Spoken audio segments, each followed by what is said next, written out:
ভাবেন আপনার যদি শারীরিক মানসিক জোশ থাকে ওই নেগেটিভ ইম্প্যাক্ট আপনার ওই জোশকে কিছুটা নষ্ট করবে, তাতে আপনি হিলে যাবেন না।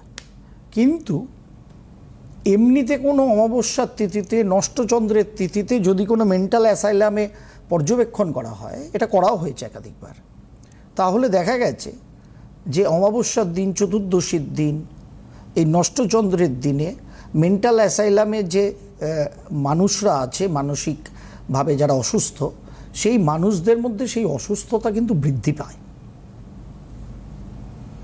এটা একদম প্রুভেন সত্য।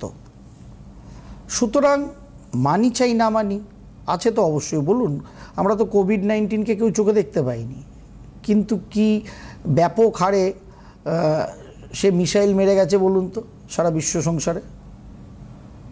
সুতরাং দোষ নেই কোভিড-19, বলতেই পারতাম, চোখে দেখছি না তো, যা দেখছি না তাকে বিশ্বাস করা যাচ্ছে না। মাইক্রোস্কোপে ফেললে তখন চিকিৎসা বিজ্ঞানীর মানুষরা বা চিকিৎসকগণ দেখতে পাচ্ছেন, তার আগে তো কেউ দেখতে পাচ্ছেন না, চিকিৎসকও দেখতে পাচ্ছেন না। তাহলে কি নেই? সবই আছে। সুতরাং এর ইম্প্যাক্টও আছে, সেটা পাওয়া যায়।